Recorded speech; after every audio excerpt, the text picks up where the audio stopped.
کیونکہ استقبال رمضان شریف کا یہاں عنوان لکھا گیا ہے تو ایک دو بات میں عرض کرنا چاہتا ہوں. میں بڑی تھوڑی تقریر کرنے کا عادی ہوں. آپ لوگوں کی محبتیں اور پھر یہ کہ جس شدت سے آپ لوگ منتظر تھے اور جس پیار سے آپ لوگ یہاں آئے، ایک آدھ بات رمضان شریف کے حوالے سے میری خاص خواہش ہے اور میری یہ خاص اپیل ہے.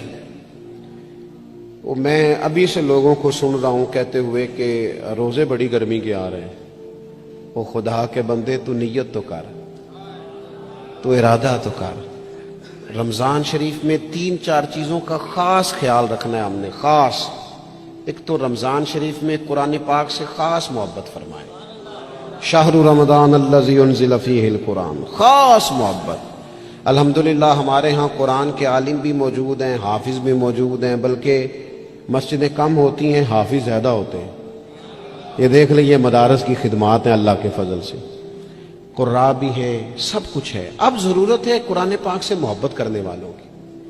ہر نقیب، ہر خطیب یہ کہہ رہا ہے کہ سارا قرآن حضور کی تعریف ہے، کہتے ہیں نا جی. تو چاہیے نا کبھی کبھی رکا آئے محفل سے کہ جناب ہمارا دل کر رہا ہے ہمیں سورہ رحمان سنائی جائے. کبھی کبھی یہ رکے آتے ہیں نا، فرمائشی رکے، یہ نعت پڑھے. یہ تو جب سب کہہ رہے ہیں یہ حضور کی نعت ہے سارا قرآن، تو کو رکا آنا چاہیے نا. آج سورہ حامیم سجدہ کی تلاوت سنائی جائے، آنے چاہیے نا یہ والے رکے بھی. صحیح کہہ رہا ہوں نا؟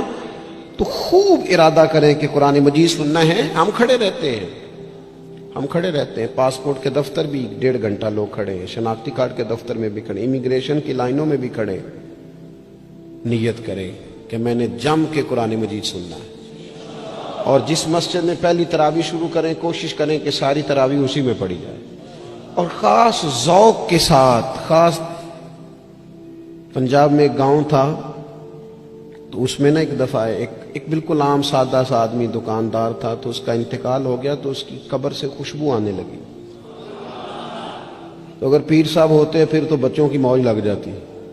کیا بات ہے بھئی، اتنی کرامت. عام سادہ آدمی تھا، قبر سے خوشبو آنے لگی. لوگ پہنچ گئے، معلومات کی، گھر تک گئے. کہا کوئی مطلب ٹھیک ہے داڑھی شریف تھی، نمازی تھا، لیکن کوئی ایسی خاص چیز ہم نے نہیں دیکھی. تو اس کے گھر والے بتانے لگے کہ نا قرآن مجید نہیں پڑھا ہوا تھا. بوڑھا آدمی تھا لیکن قرآن مجید سے عشق کرتا تھا. کئی گھنٹے قرآن مجید کو وضو کر کے اپنے پاس رکھتا اور پھر انگلیاں چلاتا اور کہتا میرے مالک نے میرے لیے جو بھی فرمایا ہے حق اور سچ ہی فرمایا. اسے چومتا، پیار کرتا. اللہ نے یہ اعزاز دیا کہ اگر انتقال ہوا تو قبر کی مٹی سے بھی خوشبو آنی شروع ہو گئی. خدا را قرآن پاک سے پیار کریں، خوب ذوق بنائیں کہ ہم نے قرآن مجید کو سننا ہے. دوسری میری گزارش یہ ہے آپ حضرات سے کہ سحری میں اٹھنا تو ہے ہی، سودا لینے کے لیے بھی جانا ہے. ہمارے ہاں دہی دودھ کے لیے بھی لوگ صبح صبح جاتے ہیں. تو ایسا نہ کریں کہ تھوڑا 10 منٹ اور جلدی اٹھ جائیں اور پورا رمضان تہجد کی نماز پڑھیں. بڑی پسند ہے نبی کریم کو تہجد کی نماز. صبح اگر 2 رکعتیں نصیب ہو جائیں تو نبی کریم علیہ السلام نے فرمایا جب جوان آدمی تہجد کے لیے کھڑا ہوتا ہے تو اللہ فرشتوں کے سامنے فخر فرماتا ہے. یہ ضرور عادت بنائیں. صبح جن لوگوں کو چند نفل نصیب ہو جائیں اور پھر وہ دعا مانگیں. ایک تو رمضان، پھر تہجد کا ٹائم، اس ذوق کو. اور تیسری گزارش میری یہ ہے، غریب آدمی جو ہوتا ہے وہ سمجھدار نہیں ہوتا. چونکہ عقل مند ہونے کے لیے تو پیسے ہونا بھی تو ضروری ہے نا. میں نے دیکھا ہے کہ بالکل ان پڑھ آدمی ہو لیکن سیٹھ ہو نا تو بڑے بڑے سیانے لوگوں کو نصیحتیں کر رہا ہوتا ہے اور اس کی سنی بھی جا رہی ہوتی. میری غربت نے کیا مجھ کو زمانے میں بدنام، تیری دولت نے تیرے عیب چھپا رکھے. یہ نا غریب آدمی، اگر سیانے ہوتے تو وہ بھی مالدار نہ ہوتے، یہ نہیں سمجھدار ہوتے. یہ بیچارے کمزور ہی اس لیے رہ جاتے ہیں کہ ان کو چالاکیاں، تیزیاں الا ماشاءاللہ نہیں آتی. تو کئی دفعہ غریب تکلیف بھی دیتا ہے. جب آپ کچھ بانٹنے لگتے ہیں، جب کچھ آپ دینے لگتے ہیں تو کچھ چیزیں محسوس بھی ہوتی ہیں. بندہ دیکھ کر خیرات نہ کریں، اللہ کی رضا دیکھ کر کریں. ہمیں صحیح حدیث میں اس شخص کا تذکرہ بھی ملتا ہے جس نے آ کے نا محبوب کی چادر کو کھینچا تھا، یہ بخاری میں، اور گردن مبارک پہ نشان پڑ گیا تھا. اس نے کہا میں کچھ لینے آیا ہوں، چادر کو کھینچا، تکلیف ہوئی بظاہر، لیکن محبوب نے پھر بھی جب عطا کیا تو مسکرا کے ہی عطا کیا۔ غریب آدمی تکلیف میں ہے، مہنگائی نے آزمائش پیدا کر دی ہے۔ تھوڑے سے امیر لوگ اگر اپنے اخراجات میں کمی لائیں، اگر جو عید پر 6 جوڑے بنواتا ہے وہ 2-4 سے گزارا کر لے، تھوڑا سا اپنے اخراجات کو کم کر کے صرف اپنے رشتہ داروں میں، اپنے دائیں بائیں تھوڑی سی توجہ کریں۔ اور ایک بات کا ضرور خیال فرمائیں، پردہ پوشی بہت بڑا حسن ہے، بہت بڑی خوبصورتی ہے۔ اگر یہ صدقات اور خیرات اور رمضان میں جو مساوات کا مہینہ ہے، اس میں اگر تھوڑی سی نا پردے کے ساتھ، امام ابو نعیم نے لکھا ہے کہ 100 گھر تھا مدینہ شریف میں، 100 تھوڑی سی آبادی ہوتی تھی، 100 گھر کتنا زیادہ ہوگا، 3 وقت کھانا بھی پہنچتا تھا، کپڑے بھی پہنچتے تھے، بیمار کی دوا کے پیسے بھی پہنچتے تھے، کون دے جاتا ہے پتہ کوئی نہیں تھا۔ پھر اچانک سب کے گھر کھانا آنا بند ہوا تو لوگ پریشان ہوئے، ایک دوسرے سے پوچھنے لگے تیرے گھر کب سے نہیں آیا؟ کہ 18 محرم سے۔ تیرے گھر کب سے نہیں آیا؟ اسی شام سے۔ تیرے گھر 18 سے۔ اب جب سب متفق ہوئے تو پتہ چلا کہ 18 محرم کو امام زین العابدین کا انتقال ہوا۔ 100 گھروں میں کھانا جاتا تھا پر پتہ نہیں تھا دے کون جاتا ہے، کچھ تھوڑا سا نا۔ کچھ خبریں ایسی ہیں جو حضرت عمر بن عبدالعزیز صبح اپنے خادم کو نا ایک سارے دن کے کاموں کی لسٹ دیا کرتے تھے، تو ایک دن لسٹ دی تو وہ چاہیے تو یہ تھا نا کہ اس پہ لکھا ہوتا تھا کہ 11 بجے محکمہ تعلیم والوں کو بلانا، ظہر کے بعد دفاع والوں کو بلانا، شام کو صحت والوں کو بلا لینا۔ وہ لسٹ جو دی تھی اس پہ لکھا تھا کہ کل 5000 درود پاک کم رہ گیا تھا، آج زیادہ پڑھنا ہے۔ وہ فلاں بیوہ کے گھر میں راشن پہنچانا ہے۔ وہ 2-3 لائنیں ابھی پڑھی تھیں کہ وہ حضرت نے چھین لی، فرمایا یہ تو میری ذاتی ہے۔ تو مشیر کہنے لگا حضور یہ کم کرتے ہیں، کبھی بتایا نہیں۔ تو آپ فرمانے لگے کچھ پیسے چھپا کے رکھے ہوتے ہیں لوگوں نے کہ مشکل پڑ گئی تو کام آئیں گے، میں نے بھی کچھ نیکیاں سب سے چھپائی ہیں، قیامت میں مشکل پڑ گئی تو اللہ کے کرم سے میرے کام آ جائیں گے۔ موجود نہ ہو تو زندگی کا وقت گزرے بھی تو ذرا پھیکا پھیکا گزرتا ہے، اگر دن بیت بھی جائے تو کچھ تھوڑا سا بوجھ چھوڑ جاتا ہے۔ کچھ چیزیں زیادہ ضروری ہوتی ہیں وقت کو گزارنے کے لیے، اس طرح کھانا بڑا ضروری ہے، پینا اور سونا بڑا ضروری ہے، اسی طرح زندگی گزارنے کے لیے محبت کا ہونا بھی بڑا ہی ضروری ہے۔ گھر کے اندر ساری نعمتیں موجود ہوں، بچے بھی ہوں،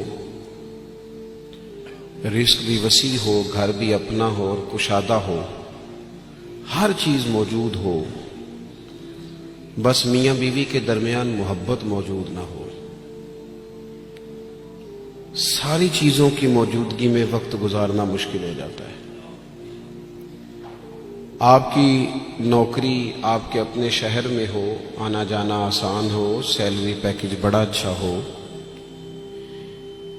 لیکن جس جگہ آپ ڈیوٹی کرتے ہیں، جاب کرتے ہیں، وہاں جو ارد گرد لوگ رہتے ہیں ان سے محبت کا رشتہ نہ ہو تو ساری سہولیات کے باوجود وہاں جانے کو طبیعت نہیں چاہتی۔